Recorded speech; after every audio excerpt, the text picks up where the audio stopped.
푸틴 러시아 대통령이 북한군 파병에 대해서 처음으로 언급했습니다. 우리가 알아서 하겠다 이렇게 얘기를 했는데요. 북한군 파병을 부인하지 않은 것으로 보입니다. 김열수 한국군사문제연구원 안보전략실장 나와 계십니다. 어서 오세요. 네, 안녕하세요. 우리가 알아서 하겠다는 거는 파병한 건 맞다 이렇게 봐도 되는 거겠죠? 네, 그렇게 봐도 됩니다. 북한이 러시아에 대해서 총포탄을 그렇게 컨테이너 13,000개 넘게 이렇게 보냈을 때도 전부 다 가짜 뉴스라고 얘기했잖아요. 그리고 심지어 이제 이번에 북한군 파병에 대해서도 유엔에 있는 러시아 대사관 직원 그리고 유엔에 있는 북한 대표부 대사관 직원들이 계속해서 얘기한 것은 터무니없는 소문이고 근거 없는 소문이고 괴담이다라고 얘기를 했는데, 아무래도 이제 푸틴 대통령은 한 나라의 수장이니까 이번에 이제 브릭스 회의가 끝나는 날 기자들이 질문을 하니까 차마 거짓말은 못하고 우리가 알아서 한다 그렇게 얘기를 했으니까 그것은 파병을 인정한 것이다 이렇게 볼 수가 있죠. 그러니까 러시아가 봐도 지금 아니라고 하기에는 증거가 너무 많이 나와 있다 이렇게 본 거군요. 그렇죠. 너무 많습니다. 증거. 러시아 하원에서 북한하고 체결한 포괄적인 전략적 동반자 관계 조약. 말이 좀 복잡합니다. 이거 바로 비준했다고 하는데요. 이게 어떤 내용인 건가요? 지난 6월 달에 이제 이걸 조약을 체결을 했죠. 핵심 내용은 이제 그 조약의 4조가 핵심인데요. 전쟁 상태가 되면 양 국가는 지체 없이 군사 원조와 기타 원조를 제공하도록 돼 있거든요. 근데 이제 6월 달이고 지금은 이제 10월 달이니까 벌써 뭐 한 몇 달이 지나지 않았습니까? 그런데 이번에 러시아에서는 두마 회의를 통해 가지고 이달 말 정도쯤 돼서 비준을 하려고 했는데 사실상 이게 북한군 파병이 지금 우리 앵커님 말씀하신 것처럼 너무 많이 이제 그게 나와 있고 영상이 공개되고 그러니까 차마 이제 이걸 부인도 못하는 그런 상황까지 갔거든요. 그렇다라고 하면 조금이라도 빨리 비준을 하자 그런 차원에서 어제 비준을 했다라고 봅니다. 어떤 근거를 마련해 놓겠다 뭐 이런 건가요? 그런 의미입니다. 북한군이 이제 파병돼가지고 이제 어디로 배치가 될 것인가 이것도 이제 관심이었는데 쿠루스크주요? 여기에 배치됐다고 하던데 어떤 지역인 건가요? 네, 쿠루스크주라고 하는 것은요 우크라이나 영토가 아니고 지금 저 지도에서 나오고 있습니다만은 저것은 이제 러시아 영토거든요. 그러니까 지난 8월달에 우크라이나가 이런 결정을 하게 됩니다. 지금 계속해서 방어를 하기보다는 오히려 러시아 지역으로 들어가서 한 지역을 공격해서 우리가 확보하는 것이 낫겠다. 그게 이제 바로 쿠루스크주라고 볼 수 있는데요. 그렇게 생각한 이유는 나중에 혹시 평화협정이나 또는 휴전회담이 열리게 되면 동부 돈바스 지역하고 쿠루스크 지역을 영토의 맞교환이 이룰 수 있기 때문에 이 지역으로 들어간 거거든요. 저기에 이제 이 우크라이나 정예부대가 들어갔습니다. 그래서 서울 면적이 한 2배 정도 되는 땅을 이제 차지를 했어요. 그러니까 1000제곱킬로미터가 넘겠죠. 그런데 다시 지금 이제 몇 달이 지나오면서 러시아 군이 그 탈환된 것이 한 3분의 1 정도 탈환을 했는데요. 아무래도 이제 북한군이 들어가면 나머지를 이제 탈환하기 위해서 이 지역에 투입을 할 가능성이 높다 이렇게 보죠. 북한에서는 군대를 보냈는데 그러면 우리는 어떻게 하느냐. 지금 뭐 이런 얘기들이 계속 있었고 우크라이나 무기 지원 가능성을 윤석열 대통령이 또 직접 언급을 했거든요. 뭐 가능성을 어느 정도 봐야 되는 겁니까? 이제 이것은 뭐냐 하면 지난번에 NSC 상임위원회 회의에서도 그걸 결정을 했는데요. 그 결정을 할 때 북한과 러시아의 야합 정도에 따라서 우리가 수위를 보고 결정을 하겠다라고 얘기를 했거든요. 그 야합의 정도가 이런 게 있습니다. 북한이 이제 파병을 하잖아요. 그러면은 그 파병 규모 그리고 이제 북한군의 임무, 역할 그리고 추가 파병의 여부 그리고 이제 계속적으로 추가적으로 지원될 수도 있는 총포탄의 규모 이런 것들이 야합의 첫 번째 성격이고요. 두 번째는 그 반대급부가 있지 않겠어요? 그러니까 러시아가 북한에 주는 거 그러면은 그것이 이제 S-300이나 S-400이라고 하는 대공 미사일, 요격 미사일이에요. 그거 그렇지 않으면은 북한이 그토록 바라는 수호의 최첨단 전투기 그리고 이제 최첨단 군사 기술이라고 할 수 있는 무슨 뭐 재진입 기술이라든지 다탄두 기술 그렇지 않으면은 SLBM 기술, 정찰 위성 기술, 핵 추진 전략 잠수함 기술 이것이 얼마만큼 야합 정도 돼서 오고 가고 하는 것을 유심히 보면서 우리의 지원을 검토하겠다라고 하는 건데 그 지원의 검토도 두 단계로 나눠집니다. 쉽게 보면. 결국은 이제 군사적 지원이라고 하면 그게 이제 방어용 무기가 있고 공격용 무기가 있을 거 아니에요. 방어용 무기 먼저 좀 주고 공격용 무기 줄 텐데 제가 볼 때는요 한참 후의 일입니다. 상황을 봐가면서 수동적으로 여기에 대처하겠다라고 하는 것이 정부 입장이라고 봅니다. 그런데 북한은 군대를 보내고 우리는 무기를 지원하면 이건 남북한 대리전 아니냐 이렇게 볼 수도 있을 것 같거든요. 그건 조금 이제 과대평가한 측면이 있고요. 북한은 이제 파병을 한 거고요. 우리가 보내는 것은 그런 이제 무기를 당장 보내는 것도 아니고요. 지금 보낼 수 있는 것은 제가 볼 때는 극소수의 모니터링 요원을 보낼 거라고 봅니다. 지금 하마스 이스라엘 전쟁에도 우리 군에서는 모니터링 요원을 보냈거든요. 거기에는 하마스 요원들이 사용하는 북한군 장비가 있습니다. 무기가 있고요. 그들의 특성을 우리가 파악을 해야 되기 때문에 보낸 거고요. 아마 이번에도 우리가 이제 거기에다가 이런 모니터링 요원을 보낼 거라고 생각을 합니다. 그래서 북한군의 전술, 북한군의 장비 이런 것들에 대한 정보를 획득하는 그런 것들이 필요할 거고요. 또 심리전 요원도 필요할 거고 아무래도 이제 포로가 잡히면 그들에 대해서 이제 통역을 잘 해줘야 되기 때문에 통역 요원들 그래서 극소수의 이런 모니터링 요원단은 파견될 수 있어도 뭐 부대를 파병한다든지 당장 무기가 지원된다든지 그런 것은 아니라는 것을 다시 한번 말씀드립니다. 네, 어제 국감에서도 파병 얘기가 있었는데 김영현 국방부 장관이 총알바지 용병에 불과하다 이런 얘기를 했습니다. 그 얘기 좀 들어보시죠. 말이 파병이지 사실 파병이 아니라 용병이라는 표현이 더 적절하다. 북한은 지금 자기 나라 군복이 아닌 인민군복이 아닌 러시아 군복으로 위장을 하고 있고 또 러시아 군 통제하에 아무런 작전 권한도 없이 시키는 대로 움직이고 있습니다. 사실은 총알바지 용병에 불과하다. 한마디로 김정은이가 자기 인민군을 불법 침략 전쟁의 총알바지로 팔아넘긴 것이다.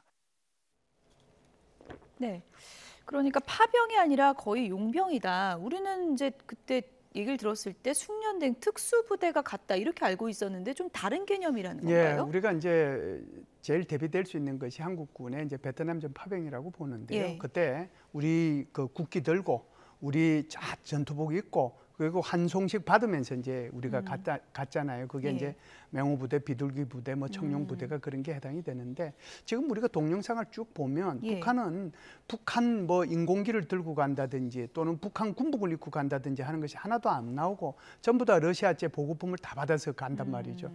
그렇다라고 하면 이걸 이제 속이려고 그러는 수도 있겠다라는 생각이 들지만 결국은 10,000명이 가든 12,000명이 가든 이것이 하나의 지휘부대로서의 어떤 편성이 돼서 가는 것이 아니라 오히려 러시아 군에 일부 계속해서 소속돼서 분산 배치되는 게 아닌가 그런 생각이 들고요. 지금 러시아 용병은 네팔에서 온 사람들을 포함해서 한 10개국에서 용병들이 와 있거든요. 그런 것처럼 북한도 정규 부대를 파병받는 것이 아니라 마치 용병을 받는 것처럼 그런 식으로 지금 받아들이는 것이 아닌가라고 보고요. 원래는 파병되면 그 나라 군복을 입는 게 아니고? 아닙니다. 본인 나라 군복을 입는 거죠. 그렇죠. 자기 나라의 군복을 입고 자기 나라의 마크를 붙이고 그렇게 활동을 하는 겁니다. 그 이제 과거에 대한민국의 6.25 전쟁이 일어났을 때 다른 나라에서 그렇게 유엔군으로 참전했잖아요. 그 나라들도 다 자기 군복 입고 왔어요. 우리가 월남 갈 때도 베트남 갈 때도 다 우리 군복 입고 갔고요. 그런데 지금 그러지 않거든요. 그리고 이제 저기에 문제가 되는 것이 지금 질문하신 것처럼 사실상 폭풍 군단이면은 최정예 특수전 부대 요원들이거든요. 그런데 그 얼굴들을 보면 영상에서 이제 보셔서 아시겠지만 굉장히 앳돼 보여요. 그래서 폭풍 군단의 그 요원들은 그래도 20대 후반 정도로 보이는데 지금 저 인원들은 10대 후반에 20대 초반으로 보이거든요. 그러면은 저 인원들은 전투 능력이 거의 없다라고 봐야 되겠죠. 근데 저 인원들까지 간다라고 하면은 결국 용병 개념이고 그것이 총알바지가 될 가능성이 굉장히 농후하다 이렇게 보죠. 그럼 숙련된 특수부대가 아닌 요원 같은 경우에는 군인도 아니고 용병도 아니고 뭐 어떻게 봐야 됩니까? 역할이 좀 달라질 것 같거든요. 네, 아니요. 임무와 역할은 이제 어떤 임무를 부여하는지에 따라서 다르는데 예를 들면 이제 대한민국이 베트남전에 갔을 때는 우리는 우리의 독자적인 군사 지휘 체제를 갖고 있었습니다. 미국에 배속되는 것이 아니고요. 그래서 그때 당시에 주월 미군 사령부하고 주한 미군 사령부는 주월 한국 사령부하고 주월 미군 사령부는 협조 관계였지 서로 이렇게 배속 관계가 아니었거든요. 독립적으로 돌아갔군요. 독립적으로 한 거죠. 그랬는데 지금 이제 가는 거 보면은 그렇지는 않단 말이죠. 그러니까 지금 제가 생각할 때는 굉장히 좀 문제가 있는 그런 파병이지 않는가 이런 생각은 합니다. 북러 간에 이제 뭐 파병을 할 정도로 밀착되는 그런 상황에서 중국의 어떤 입장일지도 상당히 관심입니다. 미국 언론에서는 중국이 짜증이 났을 거다 이런 표현까지 썼더라고요. 예, 중국은 이제 잘 모르겠다, 예. 모른다. 뭐 이렇게 얘기했잖아요. 사실상 모를 리가 있겠습니까? 아는데 예. 이걸 안다라고 얘기하면 다시 이제 추가적인 질문이 대변인한테 물어보겠죠. 예. 그러면은 그 사항에 대해서 어떻게 생각하느냐고 또 어떻게 평가하느냐고 물어볼 거 아니에요. 그 물어보면 이게 제일 괴로운 거죠. 예. 그렇기 때문에 그냥 모른다라고 얘기했는데 그 모른다의 답 속에 불편함이 있다라고 하는 거거든요. 예. 그래서 이번에 그 브릭스 회의를 통해 가지고 시진핑 주석하고 푸틴 대통령이 회담했잖아요. 회담했는데 결과는 아무것도 나온 게 없지만 그 결과 내용을 보면은 그 속에 답이 있다라고 생각해요.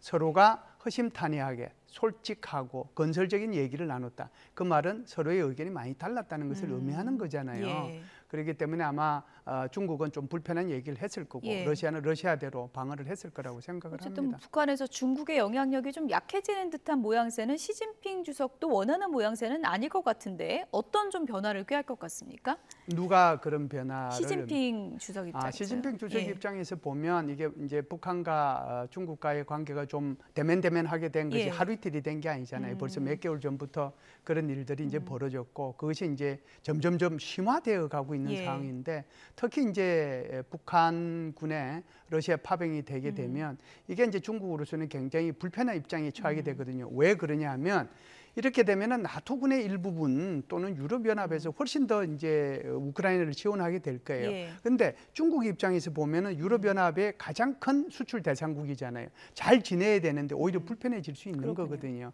그런 차원에서 보면 중국과 북한과의 관계는 오히려 더 멀어질 수 있다 이렇게 보죠. 예. 미국 대선 코앞에 두고 있기 때문에 네. 북한이 뭐 ICBM 도발을 감행할 가능성이 높다라는 얘기가 계속 있었는데 네네. 김용현 장관이 정상각 발사를 시도할 수 있다 이런 네. 얘기를 국감에서 했더라고요. 예. 정상각 발사가 뭘 의미합니까? 사실상 이제 그거는 지난 9월달에 북한이 12축 24륜짜리 초대형 미사일 발사대 공개를 했고요. 이것도 사실상 비밀 중에 비밀이거든요. 근데 엊그제 같은 경우는 다시 화성 18형하고 화성 16-나형 두 개 다 고체 연료고 하나는 15,000km 가는 미국을 타격할 수 있는 거고 하나는 괌 기지와 주일 미군 기지를 타격할 수 있는 극초음속 미사일 기지를 방문한 것을 공개를 했어요. 예. 그러니까 이것을 보면 결국은 얼마 안 가서 이제 무언가 미사일 도발이 있을 수 있겠다 이런 생각을 하거든요. 정상각도하고 이제 고각하고 그 차이를 간단히 설명을 드리면 예. 고각은 이렇게 해서 이렇게 들어오는 겁니다. 예. 그러면은 공기청에서 들어올 때 제일 중요한 것은 우리가 유성을 보면은 이 우주에 떠돌아다니는 것이 공기청으로 들어오면서 다 타서 없어지잖아요. 그렇죠. 그것처럼 이게 정상각도로 가면 이렇게 비스듬하게 계속 공기청을 뚫고 들어가야 되잖아요. 그러면 다 타서 없어진단 예. 말이죠. 그걸 북한이 한 번도 안 해봤거든요. 예. 그래서 이제 여기에 대한 정상 각도의 발사 가능성이 있다. 물론 그렇게 해서 화성 18형을 쏘면 15,000km로 날아가는데 이건 큰일 나는 거잖아요. 연료량을 조절해서 정상 각도로 발사할 가능성도 있고 좀 전에 말씀드렸다시피 12축 24륜짜리 초대형 발사대를 선보였으니 여기에 새로운 미사일을 고각 발사할 수도 있다 이렇게 보죠. 말씀하신 그 재진입, 다시 돌아오는 재진입 기술만 완성하면 된다. 지금 북한의 뭐 수건 사업일 텐데 끝으로 북한이 이제 러시아에 이제 파병을 하고 나서 얻고 싶어하는 핵심적인 기술이 그 재진입이잖아요. 네네. 푸틴이 줄 거라고 보십니까? 이런 거죠. 자, 내가 가서 피를 많이 흘리면은 흘릴수록 누구의 발언권이 세질 것 같아요? 북한군이 가서 피를 많이 흘리면 흘릴수록 러시아가 푸틴 대통령의 발언권이 세질 것 같아요. 김정은 위원장이 그렇죠. 세지겠죠. 김정은의 발언권이 세질 거거든요. 그러면은 요구하는 것이 점점 많아지고 그렇죠. 더 고도의 기술을 요구할 겁니다. 지금은 현재는 가서 그렇게 희생자가 그렇게 많이 나오지 않았지만 저렇게 12,000명 규모로 가면 엄청난 희생자가 나올 수 있거든요. 추가 파병하면 할수록 더 많은 희생자가 나올 수 있을 텐데 그렇게 되면 북한의 김정은은 자기가 요구하는 정말 이 러시아는 주고 싶지 않은 그 기술을 내놓지 않을 수 없는 상황에 이르게 될 겁니다. 그걸 김정은은 노리고 있다 이렇게 보죠. 청구서를 마음속에 준비하고 그렇죠. 있겠군요. 네. 지금까지 김열수 한국군사문제연구원 안보전략실장이었습니다. 고맙습니다. 감사합니다.